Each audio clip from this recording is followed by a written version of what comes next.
नमस्कार, स्वागत है आपका द फोर्थ स्टेट मंच पर। मेरा नाम है रविंद्र सिंह शोराम।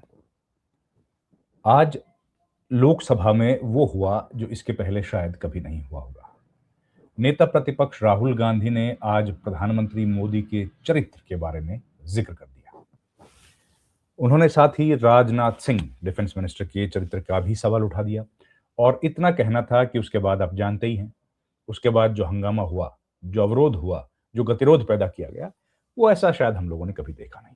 पूरी कहानी आपको बताऊंगा। एक रिक्वेस्ट ये है कि प्लीज हमारे चैनल को ज्वाइन कर लीजिए, जिससे हमें आर्थिक मदद मिले। आपकी छोटी सी आर्थिक सहायता हमारे लिए बड़ा वित्तीय सहयोग होगा। हुआ क्या, आज लोकसभा में आप जानते हैं कि राष्ट्रपति के अभिभाषण पर धन्यवाद प्रस्ताव है। उस धन्यवाद प्रस्ताव की शुरुआत हमेशा सरकार की तरफ से की जाती है। तो सर्बानंद सोनोवाल जो कि केंद्रीय मंत्री हैं, उन्होंने शुरुआत की और उसके बाद तेजस्वी सूर्या ने उनका अनुमोदन किया। ठीक है। उसके बाद विपक्ष के तौर से विपक्ष का जब नंबर आया तो राहुल गांधी ने अपनी बात रखनी शुरू की। नेता प्रतिपक्ष हैं, सबसे पहले कांग्रेस को ही मौका मिलता है। तो राहुल गांधी ने जब अपनी बात रखी तो उन्होंने जिक्र कर दिया जनरल नरवणे की। आप जानते हैं जनरल नरवणे वही हैं जो अभी रिटायर हो गए हैं और उन्होंने किताब लिखी है। और किताब उन्होंने जो लिखी है वो अभी छपी नहीं है, ये भी खास बात है। लेकिन उसके कुछ अंश बाहर आ गए। किताबों का ये होता है, आपको पहले बता दूं, उसके बाद इस कहानी पे लौटता हूं, कि जो भी डिफेंस में बड़े अधिकारी रहे हों, वो रिटायरमेंट के बाद भी अगर कुछ लिखते हैं तो भी उसकी इजाजत सेना से लेनी पड़ती है। सेना ने उसकी इजाजत अभी नहीं दी है और इसलिए वो किताब छपी नहीं है, लेकिन उसके कुछ अंश बाहर आ गए।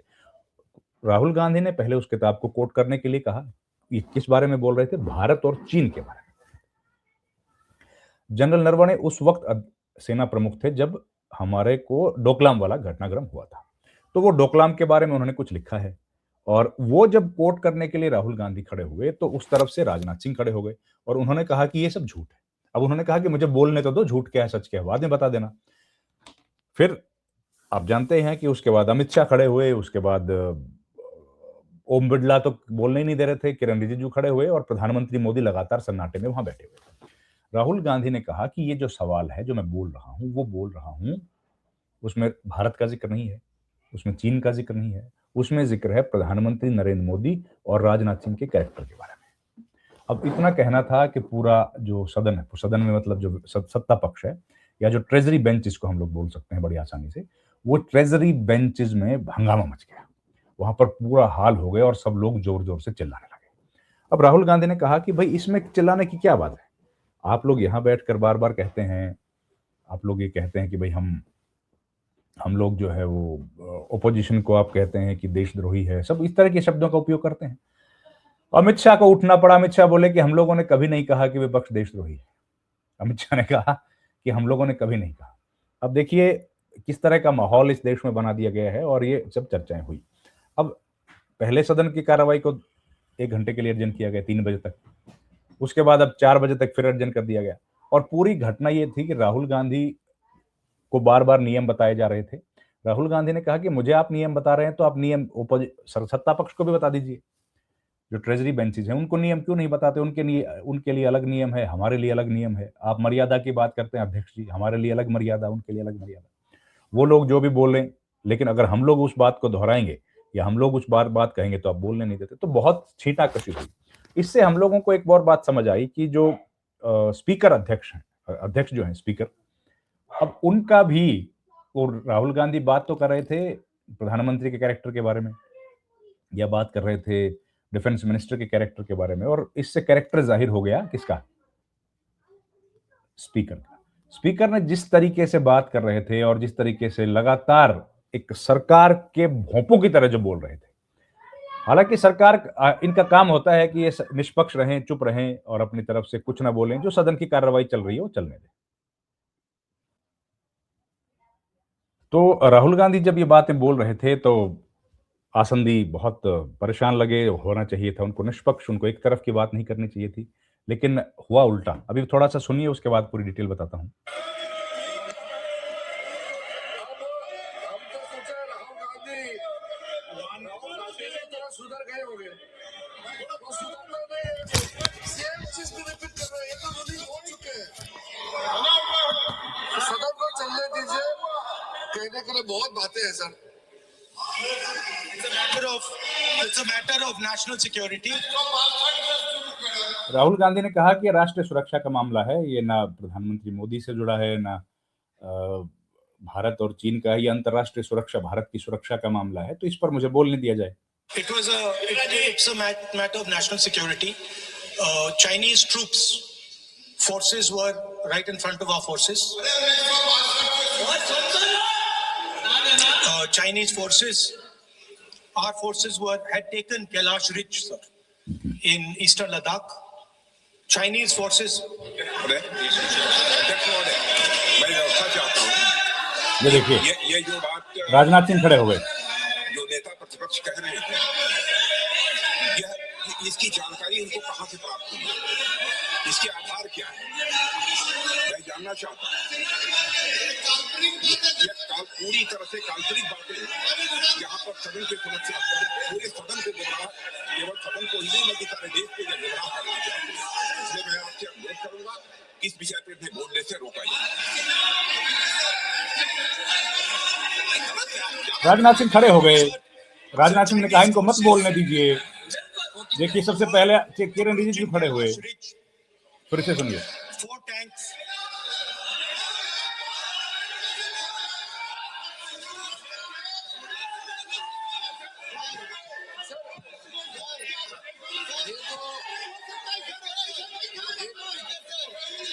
एक सीमा होता है हर एक मेंबर का। राहुल गांधी अकेले बोल रहे हैं, उनको रोकने के लिए 5-6 मंत्री, पूरा सदन जो है वो उसमें लग रहा है कि राहुल गांधी अकेले हैं और पूरा सत्ता पक्ष खड़ा हो गया। अनुराग ठाकुर से लेकर परमिशन नहीं है। आप बार-बार बोलते हुए आप क्या हासिल करेंगे? देश को नीचा दिखा के आपको क्या फायदा मिलेगा, ये बताइए। हमारा और आपका मतभेद हो सकता है, देश हित में हम सबको एकजुट आना चाहिए, इसमें तो कोई मतभेद नहीं है। आप एक ऐसा चीज बता रहे हैं जिसका कोई सोर्स नहीं है। किसने राहुल गांधी जी को बताया कि चाइनीज टैंक यहाँ खड़ा है, इंडियन टैंक यहाँ खड़ा है? जिस चीज का यहाँ किरण रिजिजू है, वो चीज चर्चा कर रहे हैं। हमारा जिससे देखिए राहुल गांधी ने जो बातें कही हैं, अब सुनिए। ये बात सर 31 अगस्त 2020 में शुरू होती है। 4 टैंक्स हिंदुस्तान ने कैलाश, बार बार वही बात वो कह रहे थे, उनको बोलने नहीं दिया गया, तो लगातार यही कोशिश कर रहे थे कि बात बोलें, लेकिन इतने बेचैन सत्ता पक्ष होता हुआ दिखा कि वो उनको बोलने नहीं दे रहा था। अब स्पीकर का जो रोल था, स्पीकर का जिस तरह से निष्पक्ष होने का एक रोल होता है, उस पर गंभीर प्रश्न खड़े हुए। सदन की कार्रवाई, देखिए, सदन नियमों प्रक्रियाओं से चलेगा। मैंने इस विषय पर व्यवस्था दे चुका हूं। एक के बाद एक लगातार प्रश्न खड़े हो रहे हैं और राहुल गांधी अपनी बात कह रहे थे। डिफेंस मिनिस्टर, होम मिनिस्टर, प्रधानमंत्री वहां बैठे हैं, अनुराग ठाकुर, फिर किरण रिजिजू, तमाम मिनिस्टर्स जो थे और सांसद, वो सब उनको रोकने की कोशिश कर रहे थे। अब सदन के जो नियम हैं वो केवल एक पॉलिटिकल पार्टी के लिए, ऐसा तो है नहीं, वो तो सबके लिए हैं। और नियम में हमेशा ये सवाल उठाए गए हैं, सवाल ये खड़े किए जाते हैं कि भाई देश की जो सुरक्षा है उस पर किस तरह का कहीं कुठाराघात तो नहीं हो रहा है।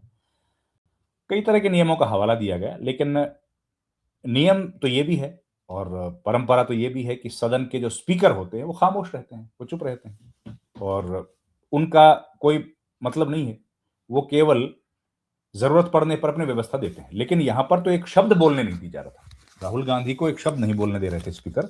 उसके बावजूद राहुल गांधी लगातार अपनी तरफ से कोशिश करते रहे कि वो इस मुद्दे को उठाएं। तो पहले सदन जो है 3 बजे तक एडजर्न किया गया, हाउस उसके बाद जब रिज्यूम किया तो फिर 5-7 मिनट हाउस चला, उसके बाद फिर एडजर्न हो गया, तो 4 बजे तक के लिए हाउस एडजर्न हो गया। ये तमाम घटनाएं जो हैं वो हम लोगों को दिखा रहे हैं कि सदन में भी क्या वाकई ओपोजिशन को बोलने नहीं दिया जा रहा है। ओपोजिशन जो सवाल उठाना चाहता है उन सवालों से क्यों किनारा किया जा रहा है। देखते हैं इस मामले में आगे क्या होगा, आपको जरूर अपडेट देता रहूंगा। आपका बहुत-बहुत धन्यवाद। Thank you very much. नमस्कार।